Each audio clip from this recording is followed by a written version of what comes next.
minds back to the first wave of COVID. Oh dear. We were in lockdown, physically separated from one another, fearful and worried, and we had very little contact with the outside world. Now, when that initial lockdown phase stretched from a week to 2 weeks to a month to several months, we learned some things about ourselves, didn't we? Now, here at the church, we were busy figuring out new and creative ways to meet all of our needs in this new context. Spiritual and emotional needs, yes, but physical ones too. I remember checking in on Peggy one day, and she reported to me that she had walked 10,000 steps that day on her fire escape. That's right. She has a regular-sized fire escape.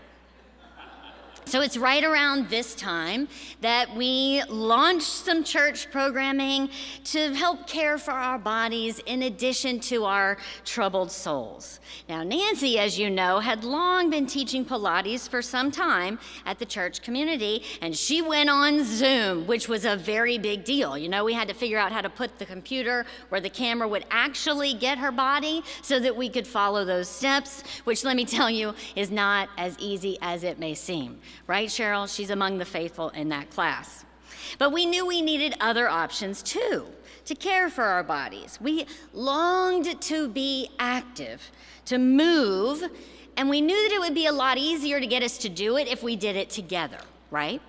So we turned to Robin, our resident physical therapist and certified MELT instructor who had worked in the public schools for 27 years, offering physical therapy services to young people from 3 to 21.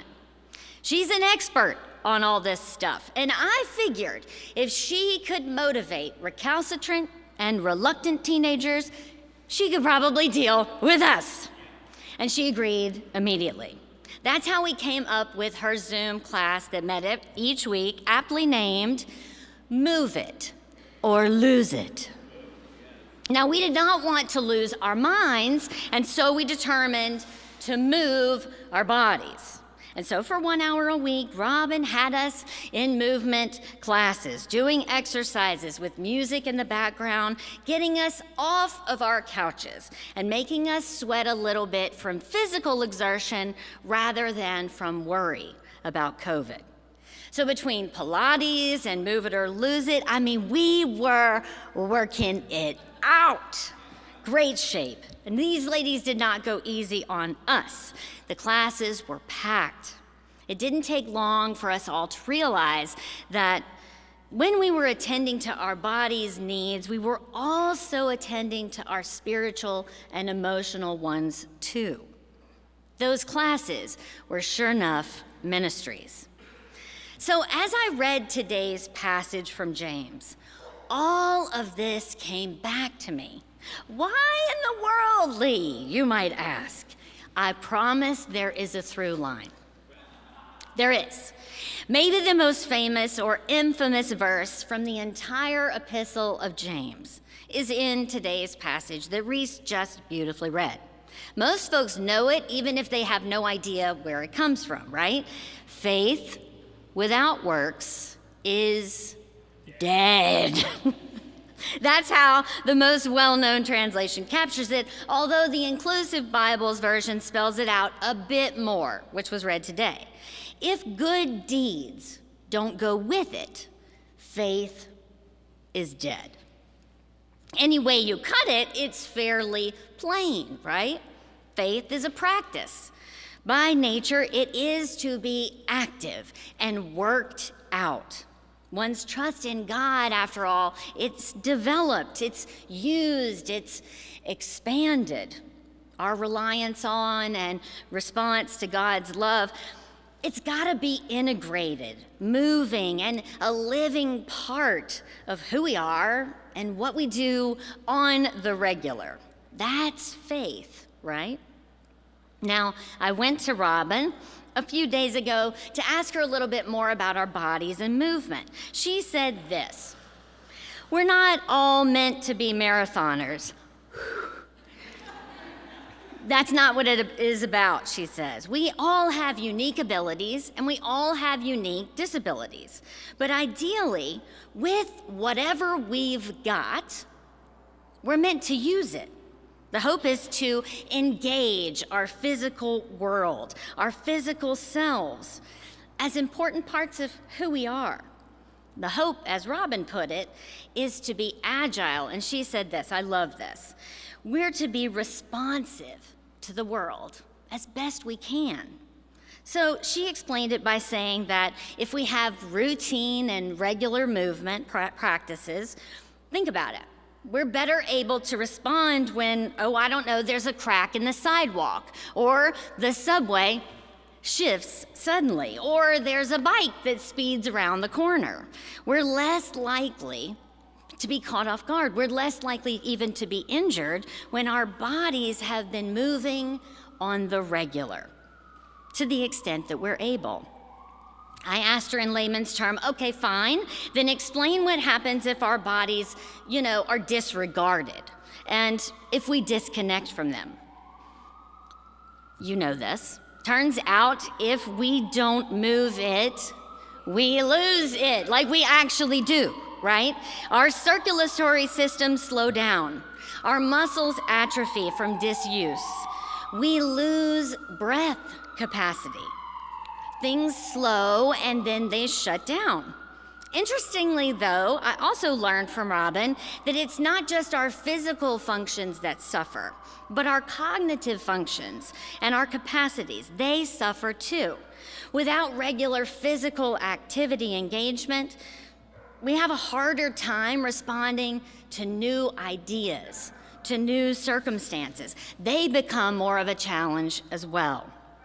So, with all of this information, I go back to James. Y'all following me? I see less of a grace versus works argument then.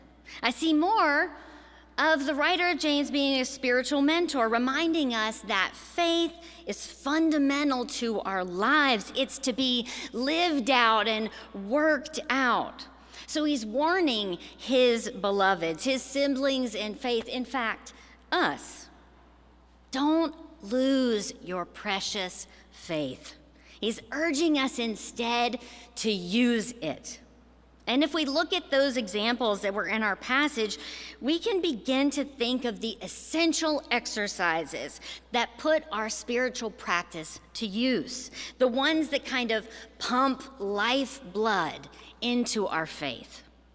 This entire passage emphasizes one key characteristic of faith: mercy.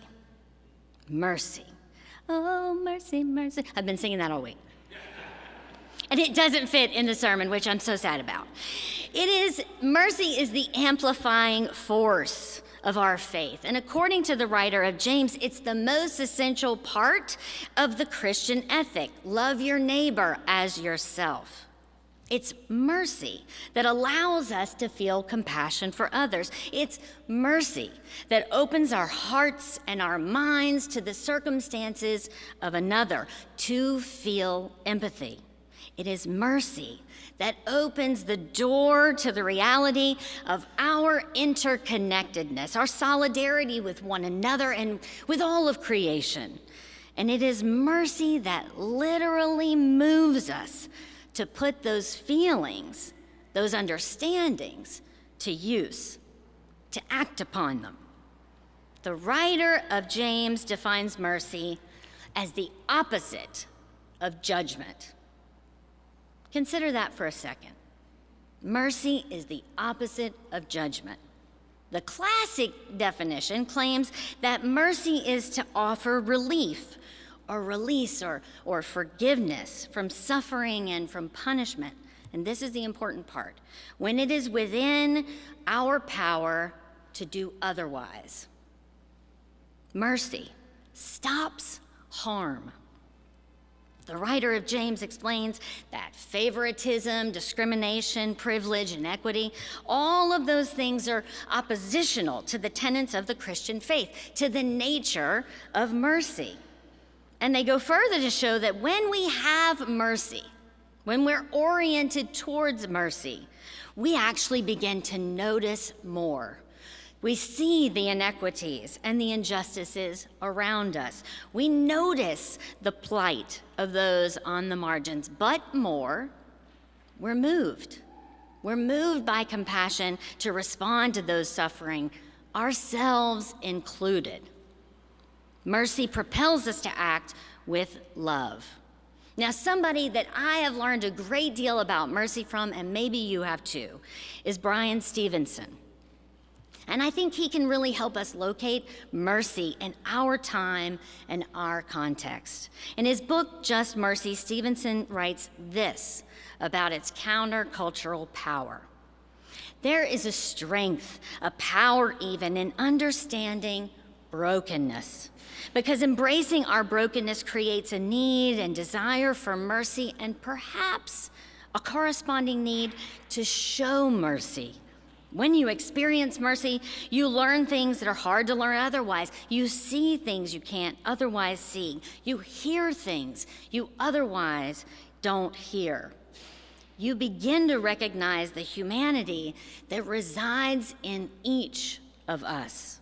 He further explains the power of just mercy is that it belongs to the undeserving. It's when mercy is least expected that it is most potent, strong enough to break the cycle of victimization and victimhood, retribution, and suffering. Now, Stevenson, through the Equal Justice Initiative, advocates and educates around the injustices within our justice system, fighting against the evils that keep mass incarceration a living reality. When we look at the criminal justice system, for example, with mercy, things shift drastically within us.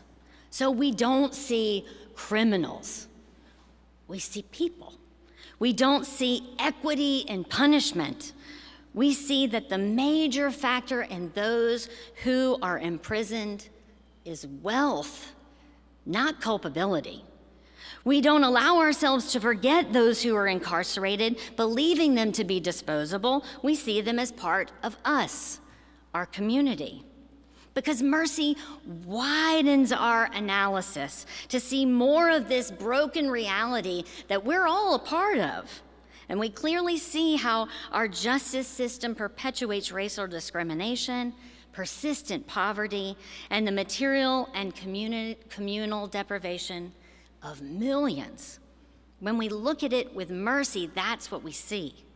If we look at those very same systems with judgment as our frame, we come up with quite different answers. We don't see the whole heartbreaking picture. The writer of James knows this about us and about mercy. Operating and living with an orientation to mercy, well, that's what makes love possible. That's what makes justice possible. And it's not just for others, as we heard. Love your neighbor as yourself. When we show others mercy, this kind of magical thing happens, and we benefit too. We benefit too.